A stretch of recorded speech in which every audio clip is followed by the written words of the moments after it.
On est jeudi, c'est story, tranquille. Salut Sébastien Labbé, tu es bien sûr l'Aptivie, ta chaîne Beach Lifestyle, glisse, loisirs. On se retrouve aujourd'hui pour une nouvelle story time. Alors le jeudi, oui, c'est story, je te raconte une histoire qui m'est arrivée dans mon passé de pro rider ou non d'ailleurs, et puis on en tire des leçons, des enseignements qui peuvent te servir à toi dans ta vie de tous les jours et puis ils vont me servir aussi à moi.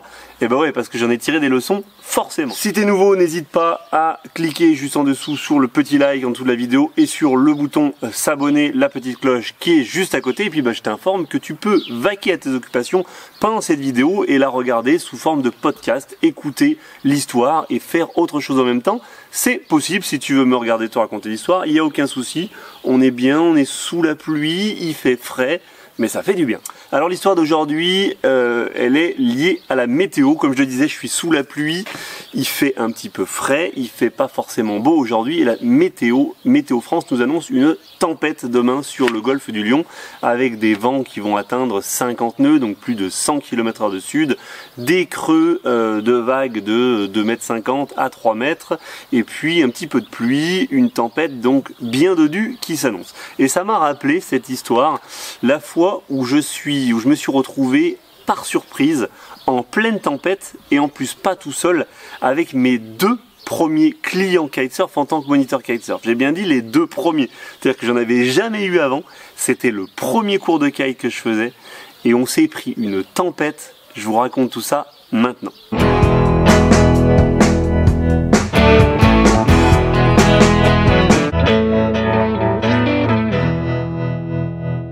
Alors on remonte quelques années en arrière, au moment où je démarre en tant que moniteur kitesurf. Donc j'ai fait pendant un certain nombre d'années de la compétition en kite, j'ai eu l'habitude de voyager, je suis prof de PS et je me dis en fin de carrière de sportif kitesurf, bon, est-ce que tu vas revenir tout de suite prof de PS? Non, peut-être qu'il serait bien de partager ce que tu as appris, de ce que tu as vécu pendant ces années avec des élèves kitesurf et donc de transmettre ta passion du kitesurf, ta passion du voyage dans une école. Bon voilà, je passe un diplôme qui s'appelle le diplôme d'état à Montpellier, je monte une école et je décide donc d'enseigner sur les plages qui sont les plages que je pratique à l'époque, c'est-à-dire en gros à l'époque je suis tout le temps à Villeneuve-les-Maglones. Vous l'avez vu cette plage dans les toutes dernières vidéos. Je vous remets les liens par là où vous regardez juste les vidéos d'avant et vous voyez ce spot. Et sur les spots, forcément sur ces spots là qui fonctionnent avec sa orientation, et donc sur les spots de repli qui sont les spots de l'Espiguette. En effet, en gros par tramontane, je travaille à Villeneuve-les-Maglones, et puis quand le vent est de sud, je travaille à l'Espiguette. Ce jour-là, premier cours, mon bateau est flambant neuf, j'ai deux personnes, un père et sa fille, et mon bateau je le mets à l'eau à Pérols, au petit port de Pérols. Donc là vous l'avez vu, c'est exactement là où est installée maintenant l'école partenaire Bob Kiteboarding, non, Bob Kiteboarding, School Kiteboarding. Il est trop compliqué son nom, bref, je vous le remets en dessous en description. Il m'a dit l'autre jour, mais non, tu n'as pas dit le nom. Mais ouais, mais le nom il est trop compliqué, Bob. Bref, on est à Pérols, on prend le bateau et on part. Il fait grand beau. Et l'objectif c'est d'aller faire une séance de thermique. Le vent, il y a un petit vent de, je dirais 12-14 nœuds de sud-ouest qui est censé monter dans l'après-midi à une quinzaine de nœuds de thermique maximum. Donc c'est mon premier cours, j'ai pas fait spécialement l'habitude. Déjà, premier truc, je suis pas chaud d'y aller comme ça dans peu de vent. Mais bon, on est parti de Pérols, traversé jusqu'à l'Espiguette avec mon bateau qui est donc j'ai pas un gros moteur, je dois avoir 50 ou 75 chevaux. Mon bateau fait environ 4,50 m, 5 mètres, c'est un Zodiac. Et on traverse à l'Espiguette, il y en a pour 30 minutes. La traversée se passe super bien, je discute avec les gens, voilà. Et puis on arrive sur place à l'Espiguette. Et cours de kitesurf. Alors cette plage de l'Espiguette, elle est magique, elle est gigantesque, il y a de la place, c'est beau, on se croit perdu un petit peu dans la nature, c'est vraiment génial et on se régale. On est en début de saison, on doit être au mois de mai, il fait bon, mais il fait pas non plus super chaud, mais on est bien, on profite de la journée. Et puis on démarre notre cours. Au bout d'un petit moment, le vent monte beaucoup plus que prévu. Mais quand je dis beaucoup plus que prévu, comme je vous disais, on était parti pour avoir 15 nœuds. Et là on commence à être à 20 nœuds. Mes élèves avec les ailes que je leur ai mis, ils sont en difficulté, ouais, ça commence à tirer fort. Bon, bah, pas de souci. Puis voilà, c'est mon premier cours, donc je suis vraiment à fond, je suis passionné par ce que je suis en train de faire et je suis concentré sur l'apprentissage de mes élèves. Je leur donne une aile plus petite et puis on continue le cours. Mais ils sont de plus en plus en difficulté parce qu'il y a des vagues qui se forment et ben ça les chahute quoi. Donc ouais, c'est pas grave, je vais trouver des solutions et donc je leur trouve de nouveaux exercices pour pouvoir faire en sorte de continuer à progresser malgré les vagues. Sauf que voilà, moi je m'attends pas spécialement à ce qu'il y ait une tempête ce jour-là, j'ai regardé la météo, donc j'ai regardé, alors comment est-ce que je consulte la météo? Je recroise toujours différents sites, Météo Marine, Météo France, ensuite je regarde WindGuru, Windfinder, Wind TV qui me permet d'avoir une vision plus globale et puis je recoupe tout ça pour faire un petit peu ma météo. En ayant tout regroupé, tout recoupé, je peux m'attendre à une quinzaine de nœuds maximum et voilà, donc c'est pour ça que je ne me soucie pas d'une tempête éventuelle, je ne me soucie pas du retour qu'il y a à faire en bateau et bah, j'essaie de faire kiffer au maximum mes élèves, j'essaie de les faire profiter de l'instant présent. Sauf que les vagues, elles commencent à grossir et le vent, il continue à monter. Et il monte jusqu'à un point où je suis obligé de faire poser les ailes et dire mais là, c'est trop fort, on peut plus, on arrive à 30 nœuds. Et puis ça continue à monter de sud-ouest. Donc dites-vous bien, c'était pas prévu, c'est impossible. Dans notre région, un sud-ouest ne doit pas monter comme ça. Et ça monte et on arrive à 40 nœuds. Et les vagues, mais qui deviennent vraiment énormes sur le banc de sable de l'Espiguette. Et là, je me dis, bon, il faut que je ramène les gens, parce que là, ça va être très très compliqué. Je les fais vite charger dans le bateau, et là, je me rends compte que déjà, rien que sortir le bateau du banc de sable avec ces vagues qui se forment, cette tempête, c'est déjà une galère pas possible. Premier cours de kitesurf, je peux vous dire que le stress commence à monter, on veut que tout se passe bien, et là, on se dit, ah ouais, il y a beaucoup de choses à gérer, il peut y avoir beaucoup de problèmes. Le bateau tape et tape, les gens se font chahuter, une planche tombe sur le pied du père de famille, ça le coupe un petit peu, déjà hop, les choses se tendent. Bon ok, en fait c'était dangereux, bon ok, le moniteur, il a mal géré, il y a tempête, il aurait pu le prévoir. Bah ouais, mais sauf que rien ne laissait annoncer cette tempête, rien sur les écrans radars, rien du tout, et puis en termes de météo, on va dire visible, bah il y avait rien d'alarmant. On réussit tant bien que mal à sortir du banc de sable et là, mais je m'en rappellerai, mais je m'en rappelle encore, une traversée de l'Espiguette à Pérols. Vous pouvez regarder, donc pour retourner à Pérols, il faut rentrer par le port de Carnon, vous pouvez regarder sur une carte. Une traversée mais interminable, des creux énormes. Donc en fait, il y a eu une espèce de tempête qui est sortie de nulle part, un vent thermique qui s'est associé à un vent sorti de je ne sais où, et on est monté à 35-40 nœuds, et ce sud-ouest, c'est pile la mauvaise orientation dans le golfe du Lion, c'est juste galère, ça donne des toutes petites vagues très serrées au bord, et au large, une énorme houle, et qui est pile dans le mauvais sens de la navigation, puisqu'elle arrive en fait complètement de travers dans tous les sens de navigation.